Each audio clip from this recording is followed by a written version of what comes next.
Olá, pessoal! Hoje a nossa aula é sobre conceito de império.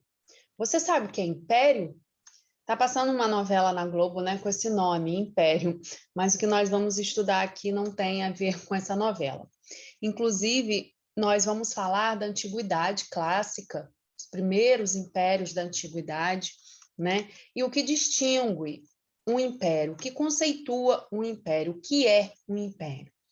Império é uma expressão que vem do latim que quer dizer poder, representando na antiguidade uma forma de organização política com um poder central que governava várias extensões territoriais. Era uma forma de organização política, de poder centralizado.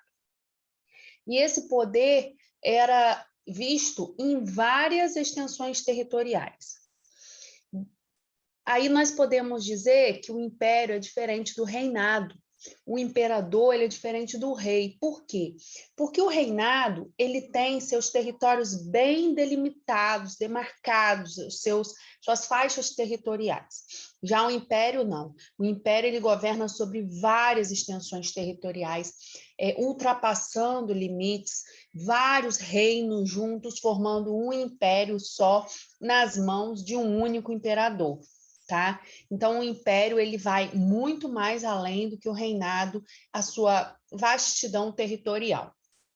Durante a Idade Antiga, uma série de impérios importantes nós podemos destacar. O Império de Alexandre, o Grande, o Império Persa, o Império Romano, o Império Chinês e o Império Egípcio. Aí, na folha, eu até coloquei a foto do imperador Constantino I de Roma, né? Na verdade, é uma estátua feita, né, pelos súditos a mando do imperador. Diferentes impérios tiveram diferentes formas de organização, com alguns deles sendo mais marcados por uma autonomia maior da província.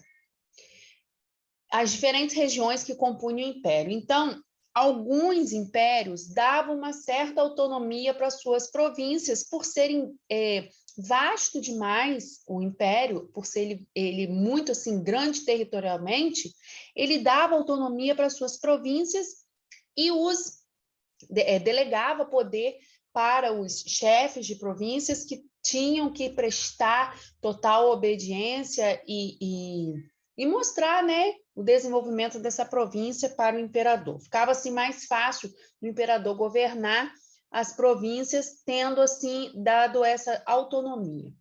Bom, e outros impérios nós vemos também com poder centralizado mais forte. Um exemplo de império antigo centralizado é o Império Romano. O Império Romano foi um grande império que chegou assim numa extensão territorial gigantesca, atingindo vários territórios da Europa, expandindo-se até para outros continentes, porque o Império Romano ele teve uma centralidade de poder, uma força no seu exército muito grande. Enquanto que o Império Persa foi marcado pela grande autonomia das províncias. Então, o Império Romano, nós vemos aí dois tipos de império. Um que dava autonomia para suas províncias e outro que centralizava o poder todo no imperador.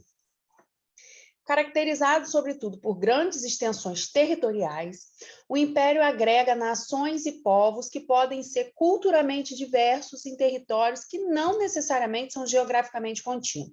Nós temos um exemplo do Império Romano, quando eles anexaram ao seu império a Grécia, né? Tornando a Grécia parte do Império Romano, ou seja, eram regiões totalmente diferentes, com culturas diferentes, e foram agregados, aculturados, né? Como podemos dizer, os gregos misturaram suas culturas junto dos romanos.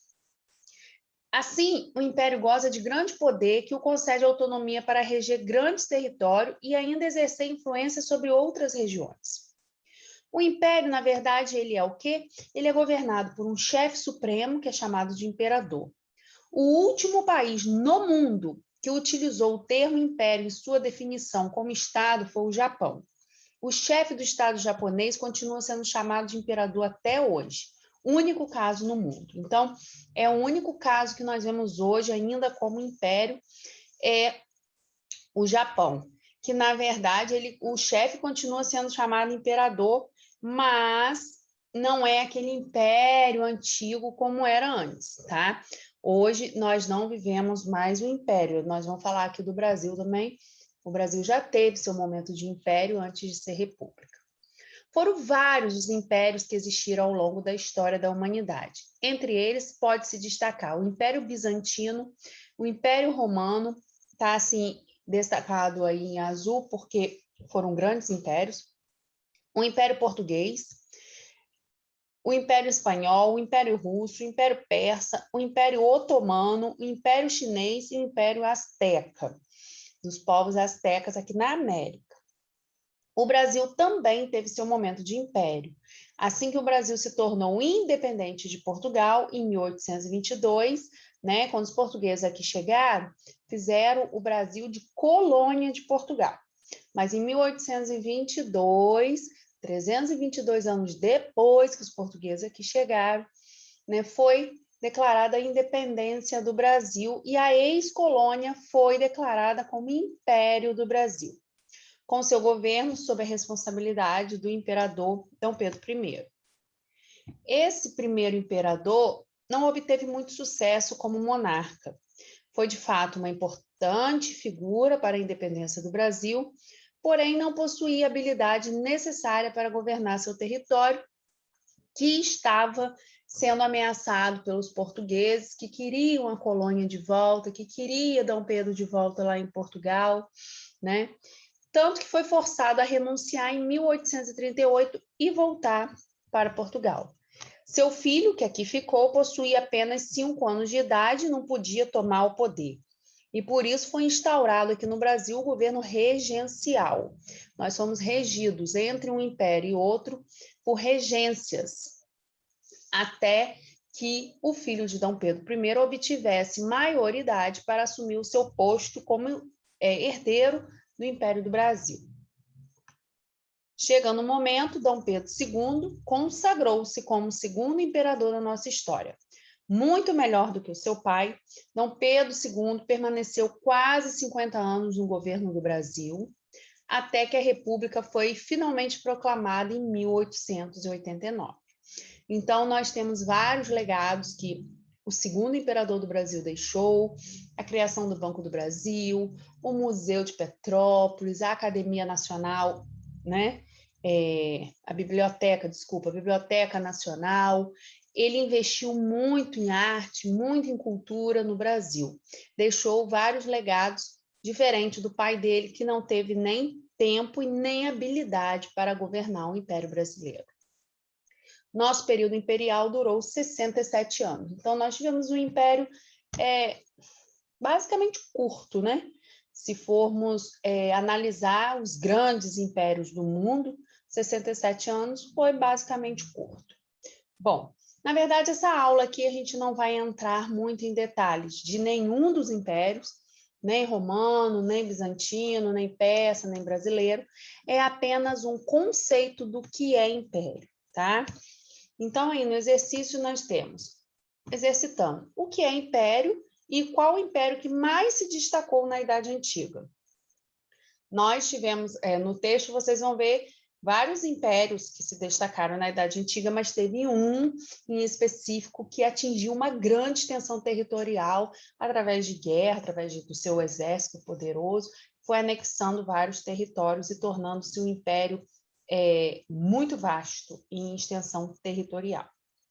2. Ainda existem impérios hoje em dia? Sim ou não? E se existe, você coloca o nome de qual império. Se não existe, você explica por que não existe, né? 3. Quais foram os 2 imperadores que governaram o nosso país e quanto tempo durou o império no Brasil? Qual a forma de governo deu lugar ao império no Brasil? Então, são perguntas fáceis, claras, estão todas no texto. Gostaria muito que vocês fizessem e mandassem a foto para o meu WhatsApp privado, tá? Nós precisamos que vocês participem mais, nós precisamos que vocês tenham mais interesse nas atividades. Se tiver dúvida, pode perguntar, porque o bimestre, né? O semestre da EJA está acabando e vocês precisam pular essa etapa, em nome de Jesus. Deixei uma mensagenzinha para vocês aí. Sucesso é o acúmulo de pequenos esforços repetidos dia a dia. Então, portanto, que vocês consigam alcançar o sucesso de vocês escolar, que vocês consigam obter o que vocês querem através dos estudos, mas isso só vai ser possível se vocês se esforçarem dia a dia, tá bom? Beijo para todos, fiquem com Deus. Tchau, tchau.